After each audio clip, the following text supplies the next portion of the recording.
Selamat pagi semua anak-anak kelas 6. Hari ini ketemu lagi dengan Miss Cindy dalam pelajaran pendidikan agama Kristen. Hari ini kita akan masuk di bab yang baru, yaitu bab yang ke-8, belajar dari tokoh-tokoh Alkitab.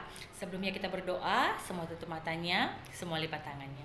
Tuhan Yesus, terima kasih pagi hari ini Engkau sudah memberikan kami kesehatan dan kekuatan. Tuhan, tolong kami mau belajar, buat kami mengerti, buat kami meneladani setiap tokoh-tokoh Alkitab yang akan kami pelajari hari ini. Terima kasih Tuhan, kami sudah berdoa dan mengucap syukur. Haleluya, amin. Seperti tadi Miss Cindy katakan bahwa kita akan masuk di bab yang baru, bab yang ke-8, yaitu belajar tentang tokoh-tokoh Alkitab. Nah, dari pelajaran ini Miss Cindy akan memberikan video kepada kalian. Kalian akan bisa melihat penjelasan dari tokoh-tokoh Alkitab yang ada di buku paket.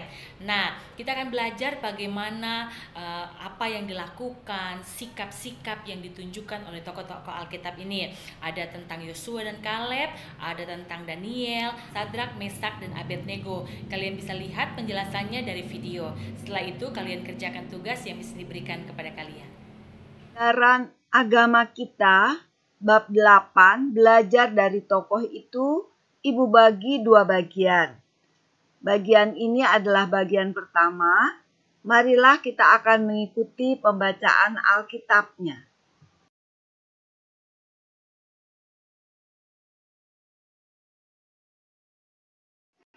Anak-anak, ada beberapa tokoh-tokoh Alkitab yang bisa menjadi panutan untuk kita teladani.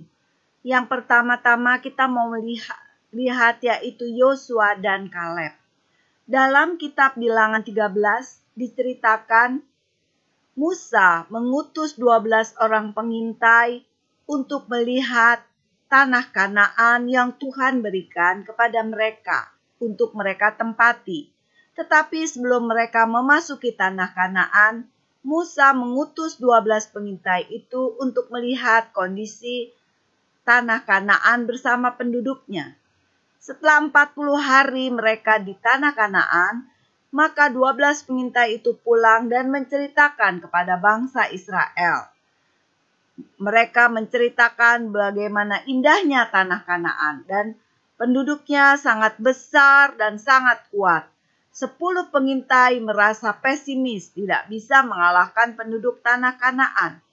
Tetapi Yosua dan Kaleb percaya bahwa Tuhan bisa menolong mereka menduduki tanah Kanaan.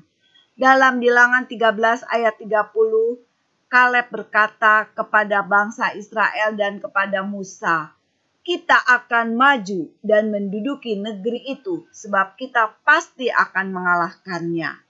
Begitu pula di dalam Bilangan 14 ayat yang ke-6 sampai ke-8, di situ Yosua berkata bahwa negeri yang kami lalui untuk diintai itu adalah luar biasa baiknya. Maka Tuhan akan membawa kita masuk ke negeri itu dan akan memberikannya kepada kita suatu negeri yang berlimpah-limpah susu dan madunya.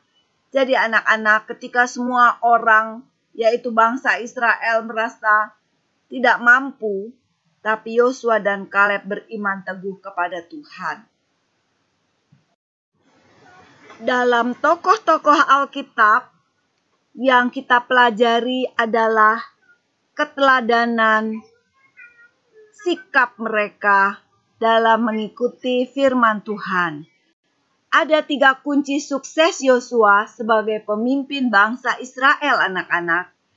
Yang pertama, memperkenalkan kitab Taurat dan merenungkan firman Tuhan siang dan malam.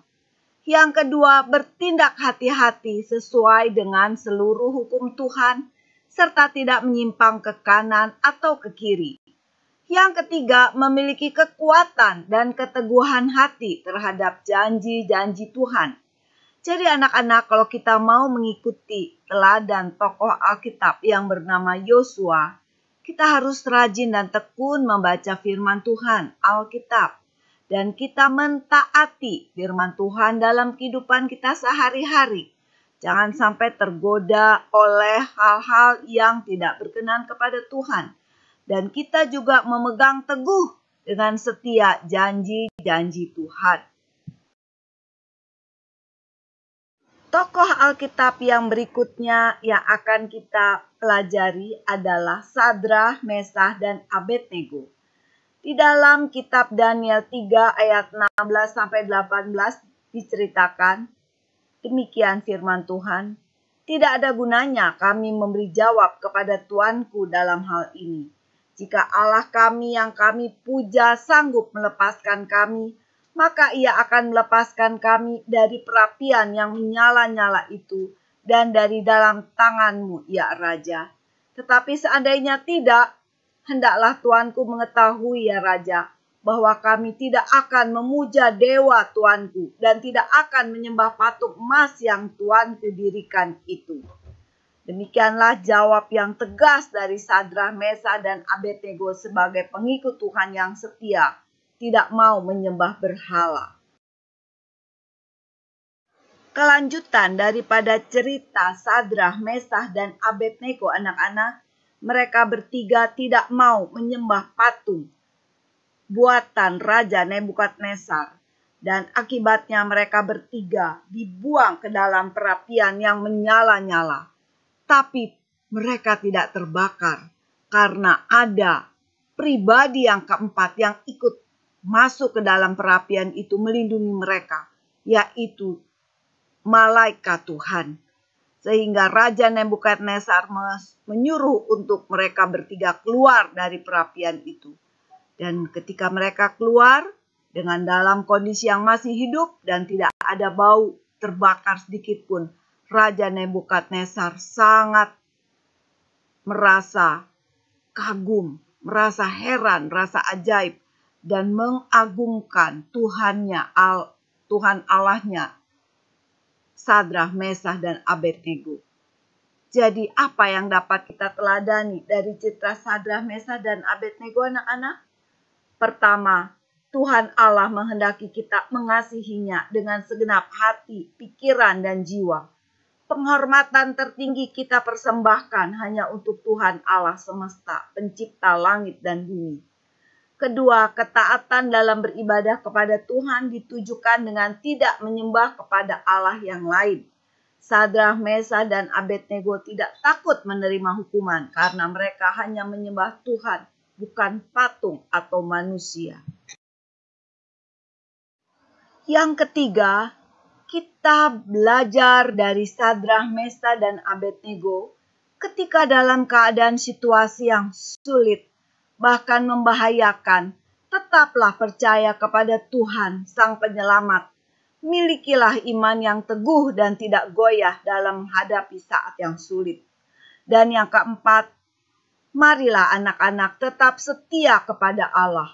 Bahkan ketika hidup terancam kematian, kita harus tekun memohon agar Allah menanamkan suatu tekad yang teguh di dalam hati kita untuk tetap setia kepada Tuhan dan firman-Nya, apapun juga akibatnya. Berikut ini ada beberapa kutipan dari tokoh-tokoh terkenal yang telah mengubah dunia. Mereka yakin bahwa setiap orang dapat membawa perubahan yang baik bagi dunia. Siapakah mereka anak-anak? Pertama kita melihat Dalai Lama. Dalai Lama adalah pemimpin Tibet. Dia pernah berkata, jika kamu berpikir kamu terlalu kecil untuk membuat sebuah perubahan, cobalah tidur di ruangan dengan seekor nyamuk. Jadi Dalai Lama mengatakan kita ini bukan nyamuk, ya. Kita mampu membuat sebuah perubahan. Dan yang kedua adalah Mahatma Gandhi, pemimpin dari India, yang berkata, kamu tidak seharusnya kehilangan kepercayaan kepada kemanusiaan. Kemanusiaan itu seperti lautan. Jika beberapa tetes dari laut itu kotor, lautan sendiri itu tidak akan menjadi kotor. Jadi, Mahatma Gandhi yakin bahwa Tuhan menciptakan manusia yang begitu beragam dan beraneka. Tuhan punya rencana yang begitu indah, tapi kalau ada di antaranya tidak baik, maka manusia itu masih banyak yang dapat berbuat baik. Dan yang ketiga adalah Mother Teresa. Mother Teresa adalah seorang biarawati dari Eropa yang mengabdi ke India, mengabdi orang miskin di India. Dia pernah mengatakan, ini bukan berapa banyak yang kamu lakukan, tapi berapa banyak cinta yang kamu masukkan ke dalam sebuah pemberian. Ibu Teresa mengutamakan cinta kasih. Bukan besarnya pemberian, tapi besarnya cinta kasih ketika kita memberi. Dan yang keempat adalah Desmond Tutu. Desmond Tutu adalah uskup agung dari Afrika Selatan. Dia pernah berkata, "Do your little bit of good where you are. It's those little bits of good put together that overwhelm the world." Yang kutipannya secara bebas berkata, lakukan sedikit kebaikan Anda dimanapun Anda berada. Bagian-bagian kecil dari kebaikan yang disatukan itulah yang menjadi banjir bagi dunia atau yang membanjiri dunia. Demikian anak-anak. Setelah kalian mengikuti videonya, nah tetap seperti biasa Miss Cindy minta kepada kalian untuk menggarisbawahi setiap penjelasan yang ada di video. Kalian garis bawahi buku paket ya, jangan lupa. Dan setelah ini Miss Cindy akan memberikan soal kepada kalian. Kalau ada yang tidak dijelaskan di video, kalian bisa buka kembali buku paketnya dan kalian bisa cari jawabannya di buku paket. Oke, Tuhan Yesus memberkati.